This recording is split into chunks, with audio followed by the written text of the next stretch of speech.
क्या आपने कभी नोटिस किया है कि जब मार्केट ऊपर जा रहा होता है तब अचानक से टीवी पर हेडलाइंस आने लगती है, FII buying heavily, foreign investors का bullish on India, new all time high coming. और जैसे ही मार्केट गिरना शुरू होता है तो वही हेडलाइंस बदल जाती है, FII selling aggressively, big money exiting India, खतरा है आगे। अब ये सवाल है कि क्या एफआईआई सच में मार्केट का डायरेक्शन डिसाइड करते हैं या फिर रिटेल इन्वेस्टर का सेंटिमेंट मैनिपुलेट किया जाता है इस मीडिया के थ्रू। क्योंकि कई बार आपने देखा होगा कि एफआईआई सेलिंग कर रहे होते हैं लेकिन मार्केट गिरता नहीं है, और कई बार एफआईआई बाइंग के बावजूद मार्केट क्रैश कर जाता है। तो आखिर ये पूरा खेल है क्या?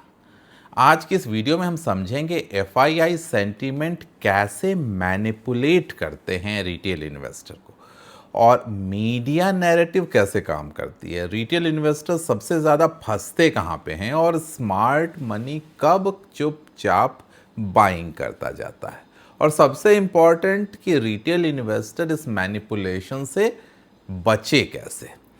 ये वीडियो आपके इन्वेस्टिंग माइंडसेट को परमानेंटली बदल सकता है, तो वीडियो को एंड तक ज़रूर देखिएगा, क्योंकि आज हम मार्केट के सबसे पावरफुल साइकोलॉजिकल गेम को डिकोड करने वाले हैं।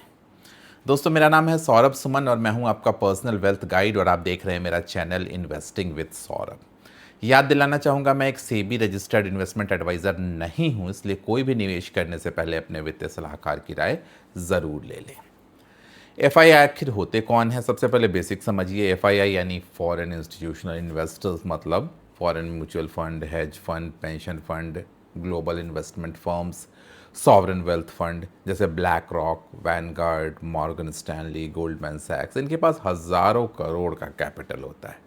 अब ऑब्वियस सी बात है कि जब इतना बड़ा पैसा बाई या सेल करेगा तो मार्केट पर इम्पैक्ट तो आएगा ही आएगा। रिटेल इन्वेस्टर की सबसे बड़ी गलती क्या है? वो एफआईआई को भगवान मान लेता है। उन्हें लगता है कि एफआईआई बेच रहे हैं मतलब मार्केट क्रैश होगा, एफआईआई खरीद रहे हैं मतलब रैली तो पक्की होगी, और यहीं से मैनिपुलेशन शुरू हो जाता है। सेंटिमेंट मैनिपुलेशन का असली गेम यही है। देखिए, मार्केट सिर्फ नंबर्स से नहीं चलता है, मार्केट चलता है डर से, फियर से, ग्रीड से, एक्सपेक्टेशन से, नैरेटिव से जो मीडिया पे चलाई जाती है, और जो नैरेटिव कंट्रोल करता है वो शॉर्ट टर्म सेंटिमेंट भी कंट्रोल कर सकता है। एफआईआई ये बात बहुत अच्छे से जानते हैं। अब यहाँ पे एक इम्पॉर्टेंट चीज़ समझिए, एफआईआई हमेशा टीवी पर आकर मैनिपुलेशन नहीं करेंगे। मैनिपुलेशन इनडायरेक्ट होता है। कैसे? पहला स्टेप, सेलेक्टिव न्यूज़ फ्लो। मान लीजिए एफआईआई कुछ सेक्टर्स में बाइंग शुरू करना चाहते हैं, लेकिन ऑब्वियसली उन्हें चीप प्राइसेस चाहिए, तो मार्केट में पहले से नेगेटिविटी क्रिएट की जाती है। न्यूज़ फ्लो कैसे होगा? ग्लोबल रिसेशन का डर, वॉर का tension, crude oil, panic, inflation scare, Fed rate का डर, रिटेल इन्वेस्टर फाइनली डर जाते हैं, स्टॉक गिरने लगता है। अब उसी दौरान स्मार्ट इन्वेस्टर चुपचाप एक्युमुलेशन करता है। Next step, retail panic selling. अब टीवी एंकर रिपीटेडली बोलेंगे एफआईआई कंटिन्यूअसली बेच रहे हैं। अब रिटेल इन्वेस्टर क्या सोचता है कि अगर इतना बड़ा पैसा बेच रहा है तो मुझे भी बेचकर निकल जाना चाहिए, और फिर पैनिक सेलिंग शुरू, यानी रिटेल इन्वेस्टर खुद अपने स्टॉक्स को सस्ते में बेचकर निकल जाता है, और यहीं पे चलता है साइलेंट एक्युमुलेशन का गेम। यही सबसे इंटरेस्टिंग चीज़ होती है। जब रिटेल पैनिक में बेच रहा होता है तो कई एफआईआई धीरे धीरे बाइंग शुरू कर चुके होते हैं, लेकिन हेडलाइन अभी भी नेगेटिव बनाए रखते हैं। क्यों? क्योंकि सेंटिमेंट्स डिप्रेस्ड रखना ज़रूरी है ताकि वो सस्ते में स्टॉक्स को एक्युमुलेट कर सकें। एफआईआई हमेशा सही नहीं होते, ये बहुत इंपॉर्टेंट सेक्शन है। रिटेल इन्वेस्टर सोचते हैं कि एफआईआई स्मार्ट हैं इसलिए हमेशा सही होते हैं। रियलिटी ये नहीं है। कई बार एफआईआई बड़ी बड़ी गलतियां भी करते हैं। एग्जाम्पल, इंडियन मार्केट में कई रैलीज ऐसी आई हैं जहां एफआईआई लगातार सेलिंग कर रहे थे, लेकिन मार्केट ऊपर जाता जा रहा था, नए हाईज बना रहा था। क्यों? क्योंकि अब इंडिया में डोमेस्टिक पार्टिसिपेशन बढ़ चुका है, यानी DII, SIP flows, retail investor का पार्टिसिपेशन, पेंशन मनी, इन सब का भी बहुत बड़ा इम्पैक्ट होता है इंडियन स्टॉक मार्केट में। तो सिर्फ एफआईआई डेटा देखकर डिसीजन लेना खतरनाक हो सकता है। अब मीडिया नैरेटिव कैसे रिटेल को ट्रैप करता है।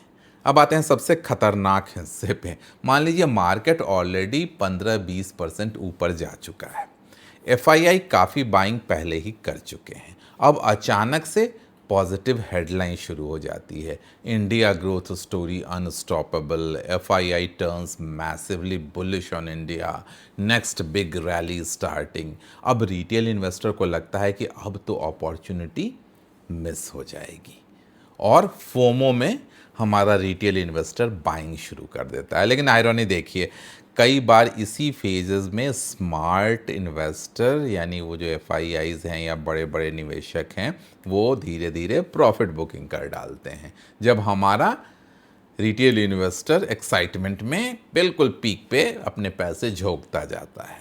यानी रिटेल इन्वेस्टर टॉप पे एंट्री लेता है और स्मार्ट इन्वेस्टर एग्जिट करता जाता है।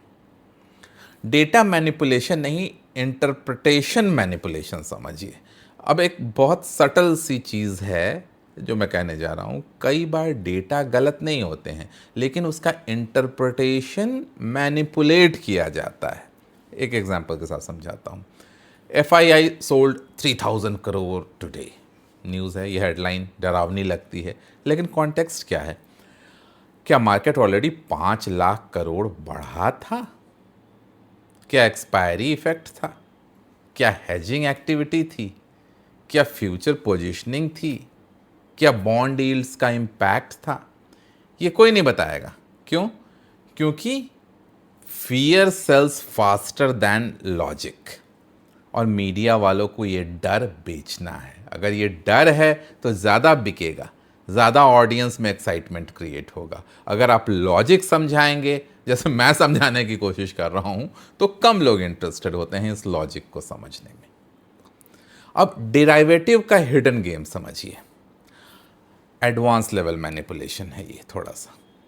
एफआईआई सिर्फ कैश मार्केट में ट्रेड नहीं करते, वो डेरिवेटिव्स में भी ह्यूज पोजीशन लेते हैं, और कई बार ऑप्शन पोजीशनिंग, फ्यूचर शॉर्ट्स या इंडेक्स हेजिंग, इनके जरिए शॉर्ट टर्म सेंटिमेंट को इन्फ्लुएंस किया जाता है। एग्जाम्पल के साथ समझाता हूँ। अगर हैवी पुट बाइंग दिखाई दे, रिटेल इन्वेस्टर डर जाते हैं, लेकिन कई बार वो सिर्फ हेज होता है, डायरेक्शनल बेट नहीं होता है। लेकिन सोशल मीडिया क्या करेगा? बिग क्रैश कमिंग, और रिटेलर फिर डर में बेचना शुरू कर देता है। रिटेल इन्वेस्टर सबसे ज़्यादा फंसते कहाँ हैं? ट्रैप 1, डेली एफआईआई के डेटा देखकर डिसीजन लेने का ऑब्सेशन। हर दिन एफआईआई बाइंग सेलिंग देखकर इमोशनल हो जाना। मार्केट डेली फ्लो से नहीं, लार्जर ट्रेंड से चलता है। दूसरा ट्रैप, हेडलाइंस पर इन्वेस्टिंग। अगर आपका investing decision TV headline decide कर रही है, तो चांसेस है कि आप ऑलरेडी लेट हो चुके हैं। तीसरा, फियर बेस्ड सेलिंग। जब नेगेटिविटी पीक पे होती है, तभी अक्सर बेस्ट बाइंग अपॉर्चुनिटीज़ बनती हैं, लेकिन रिटेल उसी समय एग्जिट कर देता है। और चौथा, ब्लाइंड हीरो वर्शिप, जिसे मैं कहता हूँ। एफआईआई स्मार्ट है, लेकिन ऐसा नहीं कि फूल प्रूफ है एफआईआई। उनके ऑब्जेक्टिव अलग होते हैं, उनका टाइम होराइजन अलग होता है, उनकी हेजिंग स्ट्रैटेजी अलग होती है। रिटेल इन्वेस्टर ब्लाइंडली उनको कॉपी नहीं कर सकता है। स्मार्ट मनी की असली पहचान, सबसे बड़ा सवाल कि अगर हेडलाइंस मिसलीडिंग हैं, तो स्मार्ट मनी को कैसे पहचानें? कुछ क्लूज बता रहा हूं मैं आपको, ध्यान से सुनना। Price action versus news. अगर नेगेटिव न्यूज़ के बावजूद मार्केट गिर नहीं रहा है, तो कहीं ना कहीं एक्यूमुलेशन चल रहा है। Strong stocks in weak market. जब पूरा मार्केट वीक हो, लेकिन कुछ क्वालिटी स्टॉक्स आपको स्ट्रॉन्ग दिख रहे हों तो स्मार्ट मनी इंटरेस्टेड है, मतलब उस स्टॉक में। Volume behaviour, heavy panic selling के बाद स्ट्रॉन्ग रिकवरी, ये एक इंटरेस्टिंग साइन है। इसके अलावा सेक्टर रोटेशन, एफआईआई अक्सर सेक्टर्स रोटेट करते रहते हैं। रिटेल इन्वेस्टर तब नोटिस करते हैं जब मूव ऑलरेडी हो चुका है। अब असली सच्चाई समझिए मार्केट के बारे में, कि सबसे इंपॉर्टेंट बात, क्योंकि मार्केट कोई चैरिटी नहीं चला रहा है, यहाँ हर पार्टिसिपेंट प्रॉफिट कमाने आया हुआ है। और शॉर्ट टर्म में सेंटिमेंट इन्फ्लुएंस करना प्राइस मूवमेंट इन्फ्लुएंस करने से ज़्यादा आसान होता है। सेंटिमेंट को बड़ी इजीली इन्फ्लुएंस किया जा सकता है, इसीलिए फियर क्रिएट होगा, ग्रीड क्रिएट होगी, अर्जेंसी क्रिएट होगी और फोमो क्रिएट होगा, और ये सब क्रिएट किए जाएंगे। और अगर आपका माइंडसेट स्ट्रांग नहीं है तो मार्केट बार बार आपको इमोशनल डिसीजंस लेने पे मजबूर करेगा। रिटेल इन्वेस्टर क्या करें? प्रैक्टिकल सॉल्यूशन, हेडलाइन से ज़्यादा प्राइस को रिस्पेक्ट करना सीखो।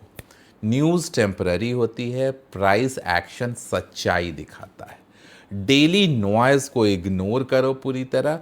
हर दिन एफआईआई डेटा देखकर पैनिक मत करो, बिगर ट्रेंड पे फोकस करो, क्वालिटी स्टॉक्स पे फोकस करो।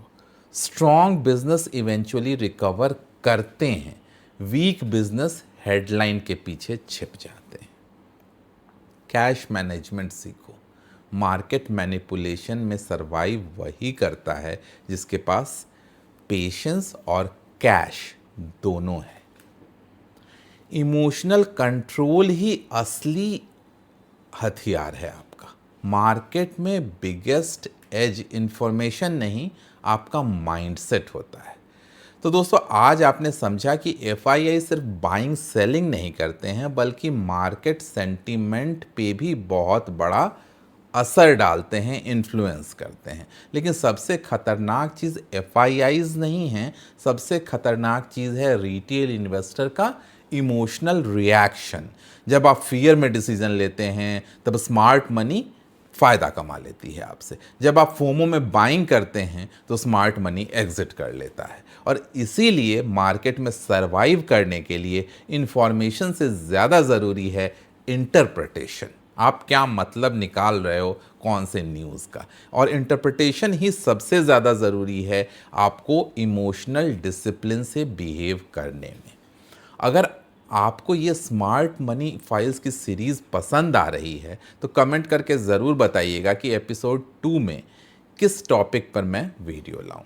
पॉसिबल नेक्स्ट टॉपिक जो मैं सोच रहा हूँ, जैसे ऑपरेटर्स कैसे स्टॉक्स चलाते हैं, या फिर फेक ब्रेकआउट का खेल, इनसाइडर सेंटिमेंट सिग्नल्स क्या क्या होते हैं, एक्सपायरी को कैसे मैनिपुलेट किया जाता है, अपर सर्किट साइकोलॉजी हम काफ़ी डिस्कस कर चुके हैं। वीडियो पसंद आई हो तो लाइक ज़रूर कर देना, चैनल को सब्सक्राइब कर लेना, और ऐसे ही प्रैक्टिकल इन्वेस्टिंग साइकोलॉजी कंटेंट के लिए जुड़े रहिए मेरे साथ। जल्दी ही मिलेंगे किसी नए वीडियो के साथ, तब तक सौरभ सुमन साइनिंग ऑफ।